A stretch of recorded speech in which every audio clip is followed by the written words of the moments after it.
এইটা হচ্ছে আমাদের নতুন খামারের খরচের লিস্ট। আপনারা অনেকেই জানতে চাইছেন যে আমরা এই নতুন খামারটা তৈরি করতে কত টাকা টোটাল খরচ করছি এবং কোথায় কত টাকা খরচ করছি সেই হিসাবটা অনেকেই জানতে চাইছেন, অনেকে এ পর্যন্ত কমেন্ট করছেন। আপনাদের সেই বিষয়টাই আজকে শেয়ার করবো ইনশাআল্লাহ।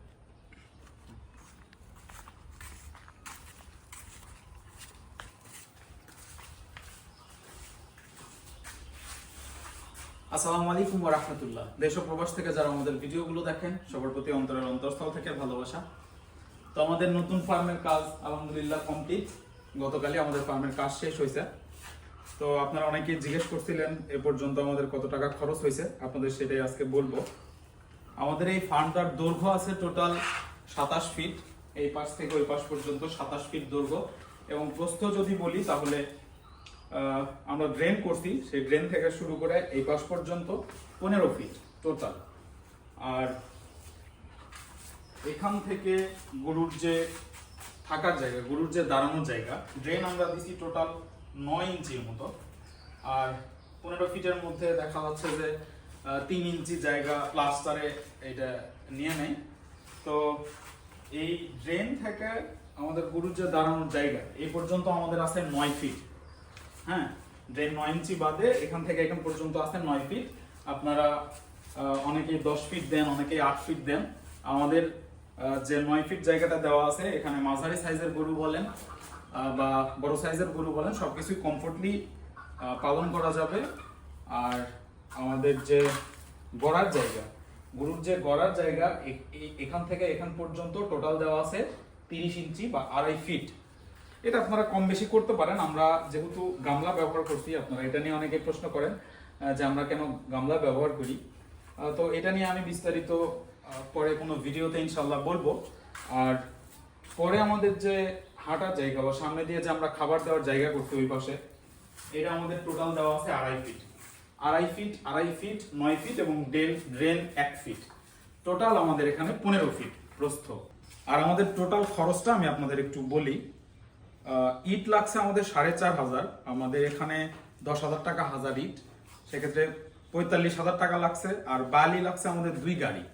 আমাদের এদিকে যে ট্রাক আছে সেই ট্রাক হিসাবে এখানে দেওয়া হয়, গাড়ি হিসাবে ধরা হয়। 2 গাড়ি বালির দাম পড়ছে আমাদের 6,600 টাকা।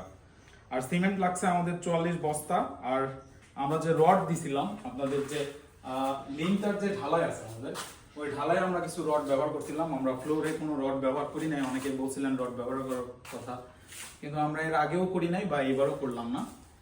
রড আমাদের সিমেন্ট 44 বস্তা আর রড আমাদের লাগছে 6,600 টাকা, এই মিলে আসছে 33,530 টাকা। আর আমাদের রাজমিস্ত্রি খরচ, আমাদের টোটাল ঘরটা কমপ্লিট করতে গাঁথনি থেকে শুরু করে প্লাস্টার পর্যন্ত এ পর্যন্ত আমাদের খরচ হয়েছে 34,900 টাকা। আমরা যে টিন ব্যবহার করছি উপরে, এই টিনটার খরচ আসছে 12,600 টাকা। এখানে টোটাল 3 বান টিন লাগছিল আমাদের, 8টা টিনে 1 বান হয়, সেক্ষেত্রে আমাদের 25টা টিন লাগছিল। 3 বান টিনের দাম আমাদের আসছে 12,600 টাকা। আমরা আগের ফার্মে 6,200 টাকা বানের টিন ব্যবহার করছিলাম, কিন্তু এবার আমরা একটু কম খরচে টিন লাগাইছি, কারণ ইন ফিউচার এখানে আমাদের ছাদ দেওয়ার প্ল্যানিং আছে, যেহেতু আমাদের জায়গা কম, যাতে আমরা উপরে কোনো কিছু করতে পারি। আর বাঁশ আমরা খুবই কম ব্যবহার করছি। উপরে আমাদের এখানে টোটাল 6টা বাঁশ ব্যবহার করা হয়েছে, এই 6টা বাঁশের দাম পড়ছে 1,000 টাকা।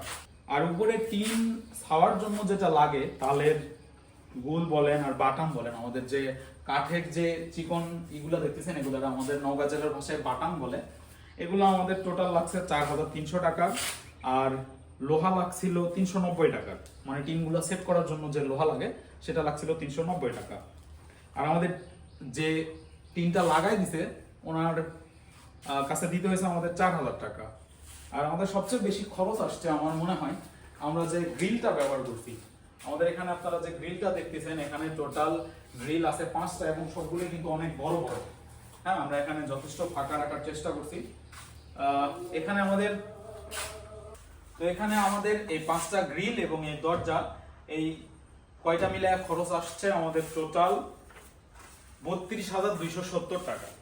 আর এই গ্রিলগুলো যখন আমরা সেট করে নিয়েছিলাম, আমাদের মিস্ত্রিদের কাছে দিতে হয়েছিল 1,000 টাকা। এই 5টা গ্রিল এবং দরজা সেট করে দিয়েছিল আমার একটা ভাতিজা, ওই ভাতিজার কাছে দিতে হয়েছিল 1,000 টাকা। আর আমরা যে গামলা কিনছিলাম, আমাদের টোটাল এখানে 6টা গামলা দেওয়া আছে। 6টা গামলার দাম পড়ছে 100 টাকা পার পিস, টোটাল 600 টাকা। সব মিলিয়ে আমাদের এই ফার্মের টোটাল খরচ পুঙ্খানুপুঙ্খানু আমি আপনাদের বলার চেষ্টা করছি, কারণ আপনারা অনেকেই জিজ্ঞেস করতেন বা অনেকেই আমাদের এই খামারের হিসাবটা দেখে বা একটা আইডিয়া নিয়ে করতে চাচ্ছেন। তো আমাদের টোটাল খরচ আসছে 1,76,190 টাকা।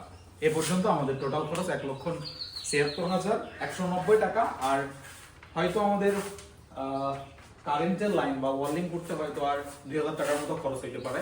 এই হলো আমাদের টোটাল ফার্মের যে খরচ সেটার হিসাব।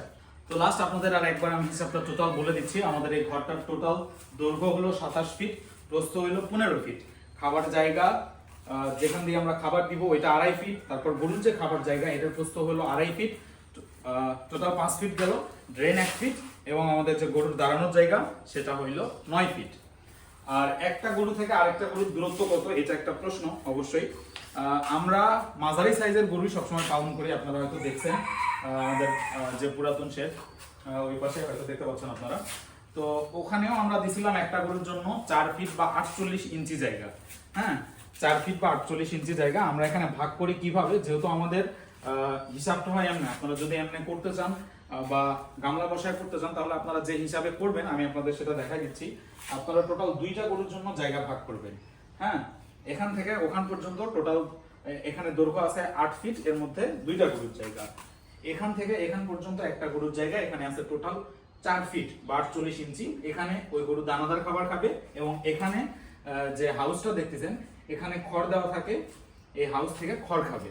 এবং এখান থেকে এই পর্যন্ত আরেকটা গরুর জায়গা। যাতে আপনারা যদি এমনি করতে চান তাহলে আপনাদের ঠিক এভাবে করতে হবে। অবশ্যই দুই পাশে 2টা গামলা বসাইতে হবে।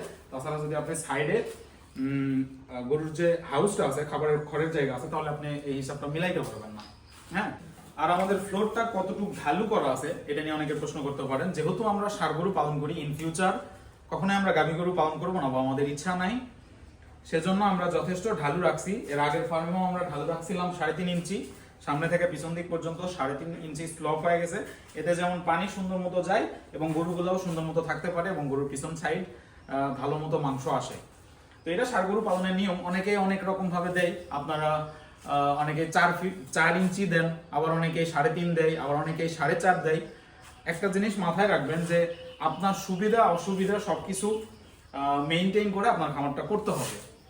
এক একজন এক এক রকম ভাবে করতেই পারে, যে যার পলিসি মতো করবে, কিন্তু যেটা আপনার অরিজিনাল নিয়ম সেটা ফলো করার চেষ্টা করবেন। তো এই ছিল আমাদের এই ফার্মের খরচের হিসাব। এখানে আপনারা অনেকেই পজিটিভ নেগেটিভ কমেন্ট করতে পারেন যে এত টাকা কেন খরচ করলাম। আপনারা হয়তো যারা আমার ভিডিও দেখেন তারা জানেন যে আমি এখানে আমার লাইফ লং প্ল্যানিংটা করছি বা সবকিছু অনেক পরিপক্ক করার চেষ্টা করছি, যাতে আমাদের খুব ভালো মতো এখানে 10-15 বছর আমরা গরু পালন করতে পারি, কোনো কিছুতে হাত না দিতে হয়। এরপরেও যদি আপনি কম খরচে করতে চান তারপরেও হয়তো আপনার 1.5 লক্ষ টাকার মতো খরচ হবে। আপনি যদি 6টা গরুর জায়গা করতে চান সেখানে ইট এবং মানে একটু পরিপক্ক করার চেষ্টা করেন, অবশ্যই আপনাদের এইরকমই খরচ আসবে। আর এই খরচগুলো আসলে গেস করা যায় না। আপনি বাসায় মিস্ত্রি লাগান, আপনার বাসায় মিস্ত্রি আসুক, তারপরে আপনি বুঝতে পারবেন যে আসলে টাকা কোন দিক দিয়ে যাচ্ছে।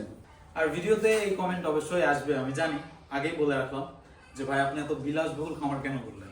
হ্যাঁ, আমি ভাই কোটিপতির ছেলে না, অনেক কষ্ট করে এই পজিশনে আসছি। ওই পাশে যে খামারটা দেখতেছেন সেটাও লাইফ লং প্ল্যানিংই করা, যাতে আমি এখানে ব্যবসা করতে পারি এবং লং টাইম ব্যবসা করতে পারি। এটাও সেম ভাবে করা। তার প্রমাণ আমার বাড়ি দেখলে আপনারা হয়তো বুঝবেন যে আমার বাড়ি দেখতে কেমন, আমি কোন জায়গাতে থাকি আর আমার যে ফার্মের গরু সেগুলো কোথায় থাকে। তো সবকিছু মিলে এটাই বলার আছে যে নেগেটিভিটি না, এই অনলাইন জগতে মানুষ অনেক কিছুই করতে পারে। আপনাদের এই সাপোর্ট যেন আমার সফলতার একটা ছোট্ট সিঁড়ি হয়, এটাই বলার আছে।